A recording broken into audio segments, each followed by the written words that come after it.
Welcome to the Lost Vet podcast, where we are helping you to get back to your passion and purpose. I'm your host, Dr. Melodie Chan, and in this episode of Destination People, this is the final episode of a 3-part series focusing on finances.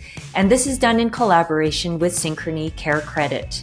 In this conversation between Rob Marr and I, we talk about the empathetic conversations that can be had at the clinic level with pet owners as it relates to financial and medical decisions. Have a listen. We had some really good discussion with Greg Toner in our last few episodes, don't you think? It was really good. And it's so refreshing to hear from someone with obviously a financial accountancy background talk with such humanity and candor about this profession and really understanding not just the financial issues, but seeing it from the human perspective as well. So I thought that was just really great to have Greg on and talk about how he sees it with all the clients he deals with in the veterinary profession. So yeah, it was really good. I enjoyed the chat a lot. I wanted to pull on a few strings that we were starting to unravel with Greg and maybe bring it back more to the actual clinic interaction with the pet owner or the horse owner at that level.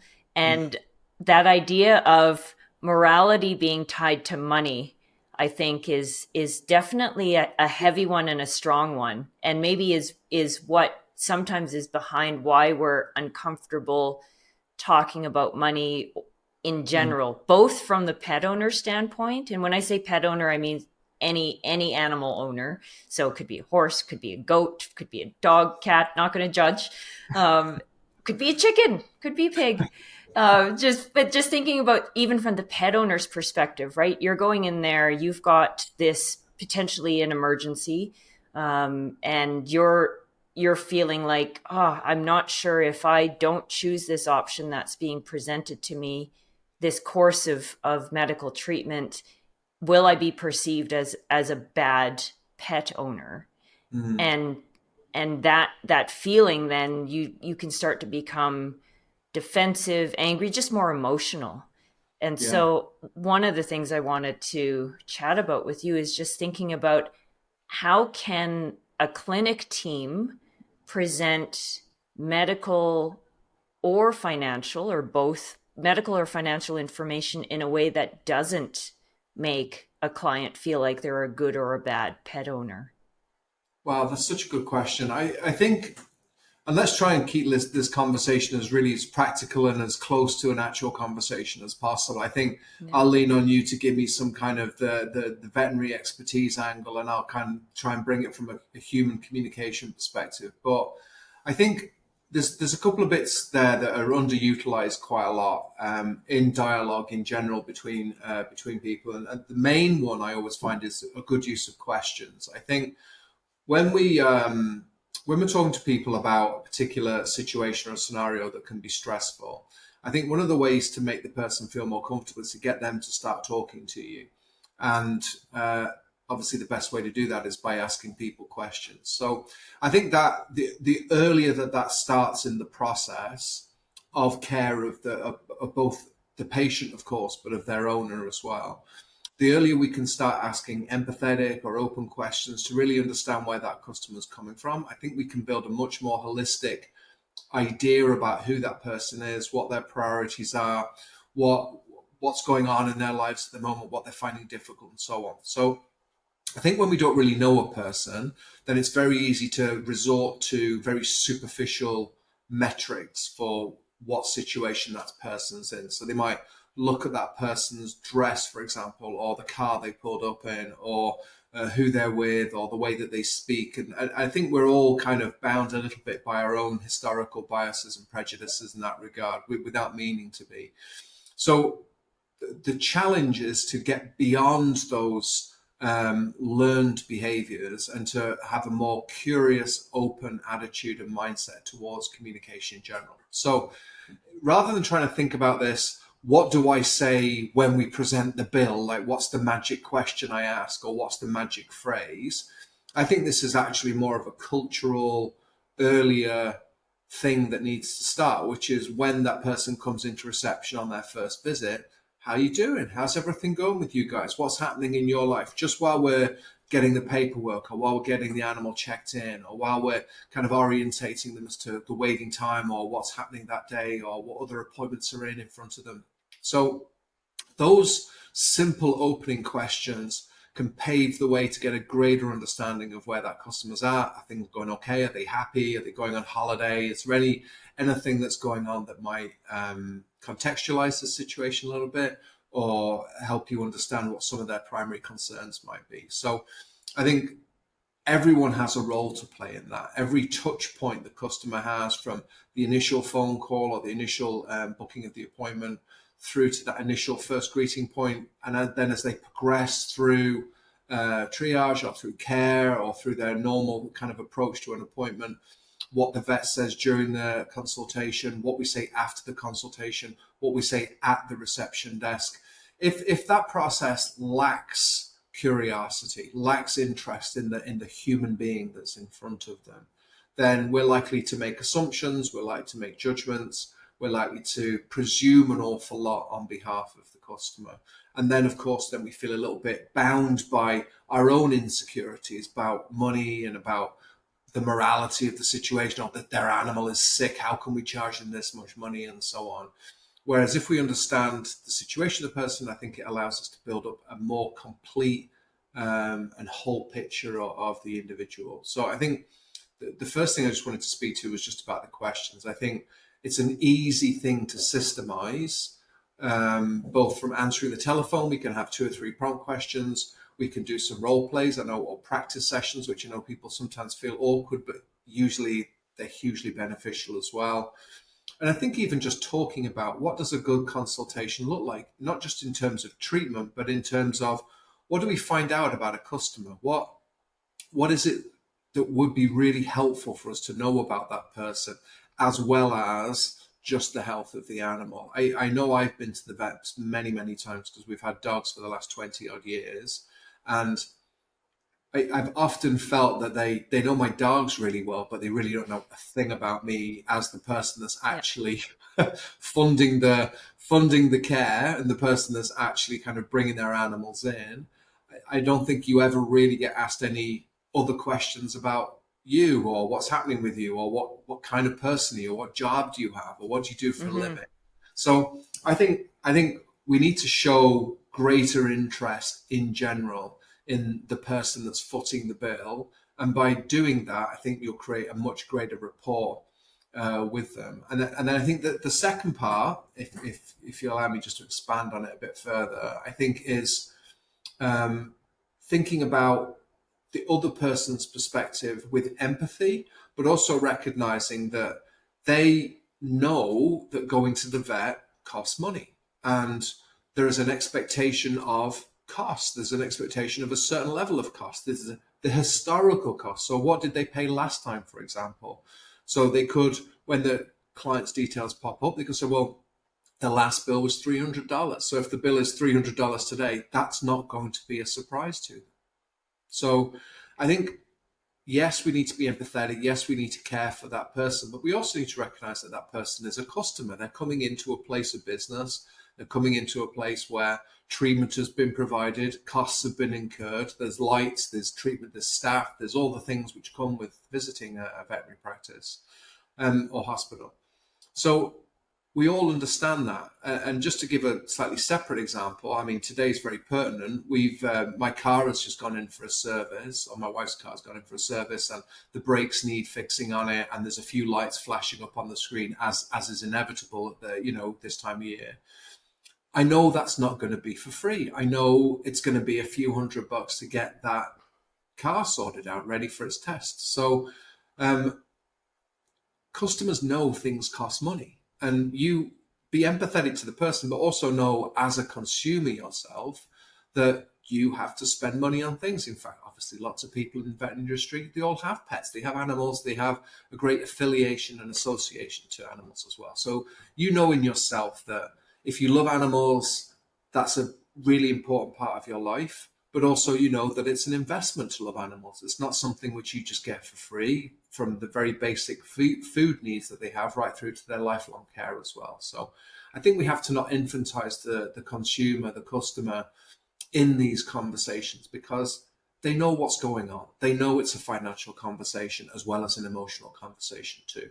I think you bring up some good points of just thinking about seeding these ideas and asking those questions all along the way from that first phone call, like you said, Mm. you know, and so things that would be relevant to the veterinary industry or the vet clinic, I could see of in the intake form, you would ask the pet owner, do they have pet insurance, as an example, pet insurance or a credit like the Care Credit product, where you know that that's something that they have and it's in their file, right? And so then that's already something that's information that's gathered for along the way.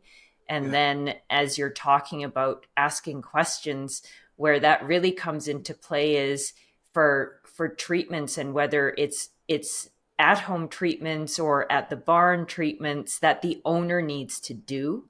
And just like you pointed out, if you're not curious as the veterinarian who's providing the instructions or the technician that's providing the instructions, if you tell the owner you've got to do this treatment 4 times a day, for example, and if you're Mhm. not picking up on the body language, and maybe they're too scared to say, oh, I don't think I can do that, but I don't want to look like a bad pet owner. Taking Yeah. that moment, and if you're not a mind reader either, but actually ask and tell them, does this treatment plan look like it can match your actual home life? And it's okay if it can't, because we Yeah. can work together to come up with another option that will work for you. That's a great point, and I think that collaborative approach can be so helpful and so gratefully received as well. I think, even just asking the question. I love the way you put that. Does this treatment plan, does this way suit you? But I mean, you could also ask, what does a busy day look like for you guys? Like, what's reality, so I can figure out what the best treatment plan is going to be. There's no point in me expecting you to do something at lunchtime if you're typically not there around lunchtime. So I think, just getting into that very human balanced conversation with the customer can make a huge difference.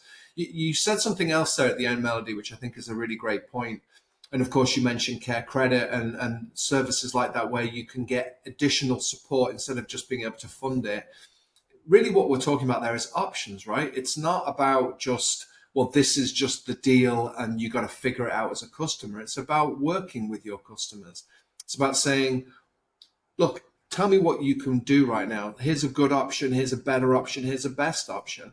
What are you thinking? What are your concerns? What way can we collaborate with you to make this a more reasonable transaction for you? We know maybe the sticker shock was a little bit kind of more than they thought.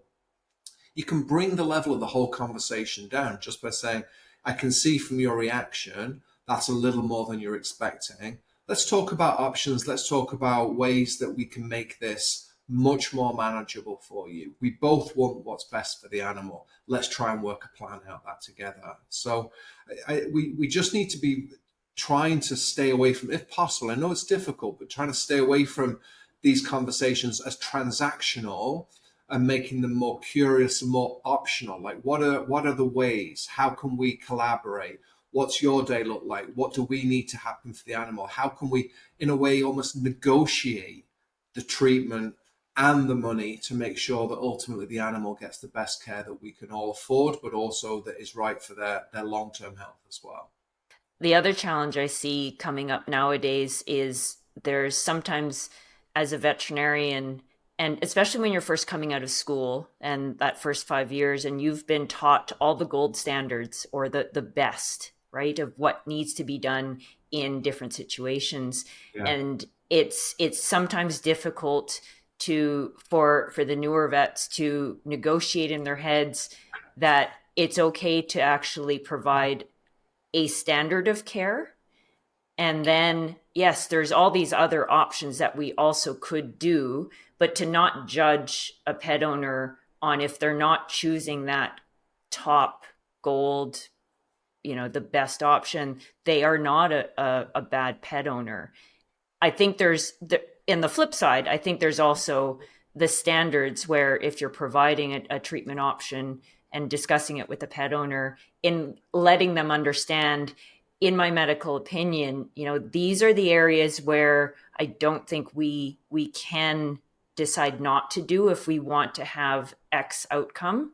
If we Yeah. want to improve their health, here are some of the areas, and this is why they're important that we do these.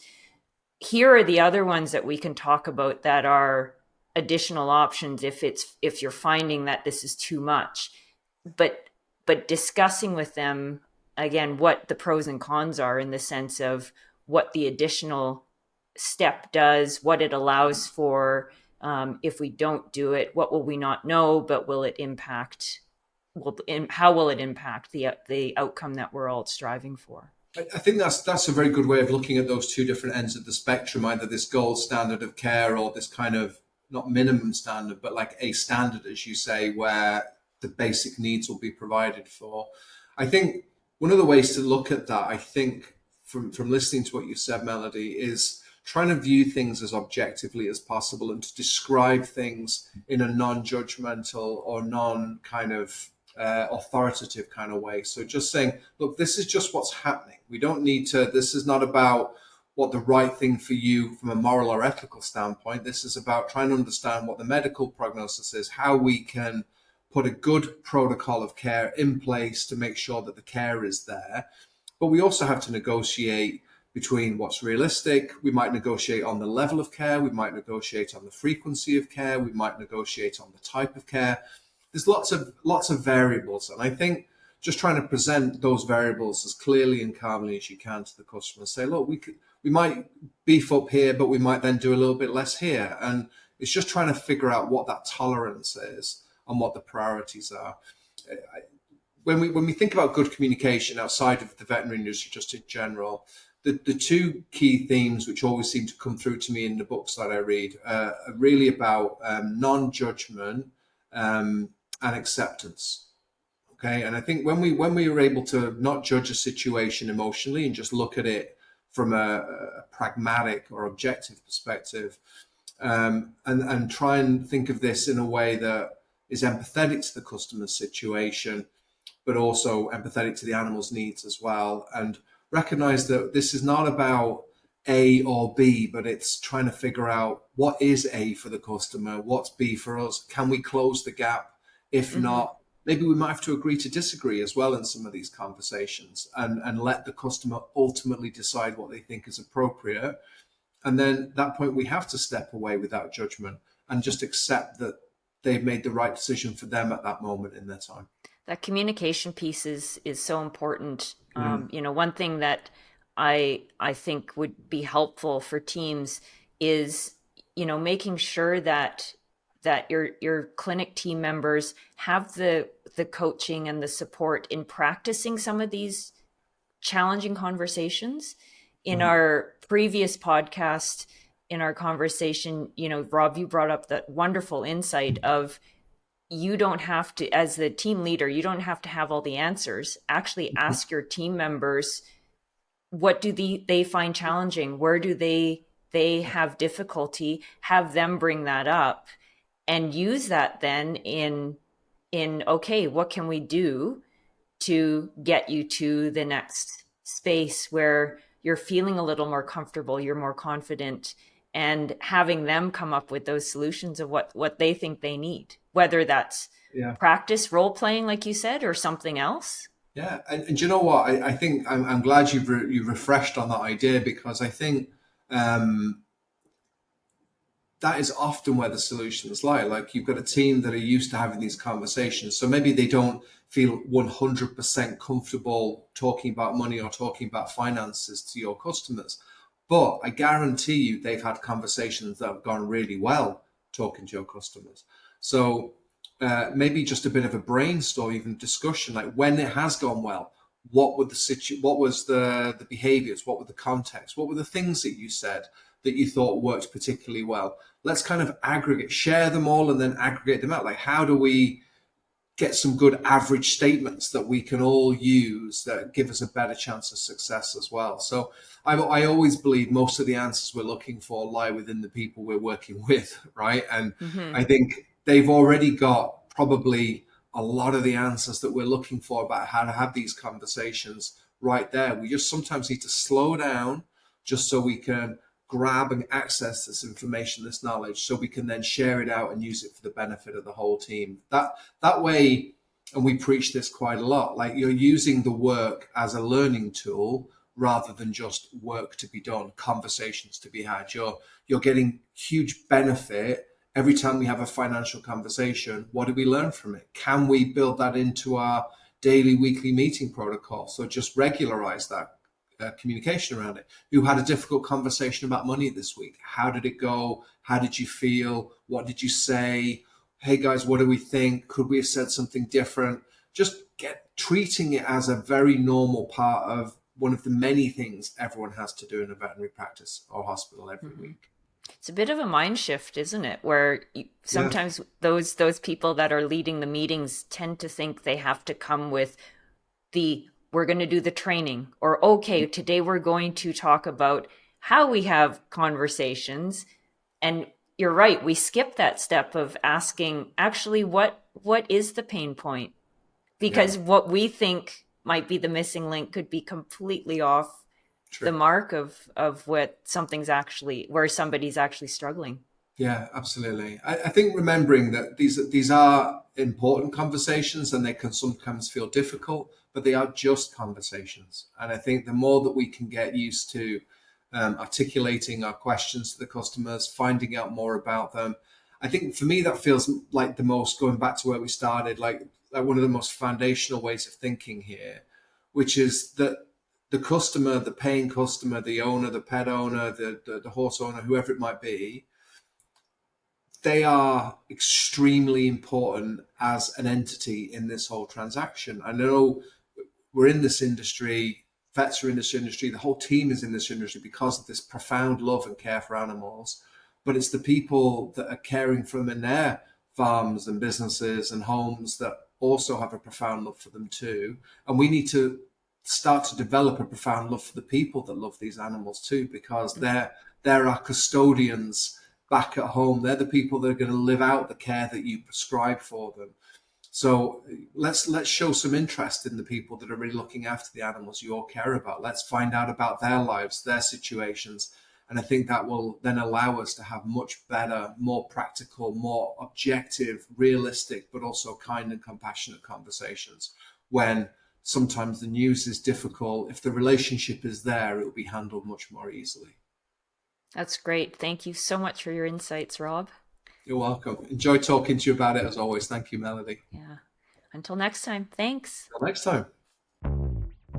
I think my biggest takeaway from this conversation was to have the ideas and intention of empathy and curiosity always at the forefront of your mind as you're managing and dealing with clients, and thinking about how you can tailor that experience when you have the whole team, your whole clinic team, having that approach in understanding what the customers want, what they can do, and what they're limited by.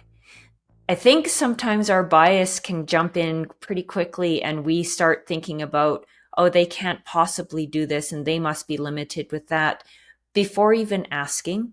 So I think, again, it's really great to just take that step back, take that moment to ask and bring up possible options for the clients. When you give them at least two options, you don't want to give too many, but providing them with two options to choose from and then discussing it from there to see what works, what doesn't work, and maybe you come up with a tailored third solution that works for them, both medically and financially, with where they are right now in the context of their life. So hopefully these little gems gave you some insights into how you could think about how you're approaching these conversations in the clinic and how you're managing both financial and medical care with your pet owners. Hopefully you found this 3-part series informative. Thanks again to Synchrony Care Credit for their support. Thanks for listening. Until next time.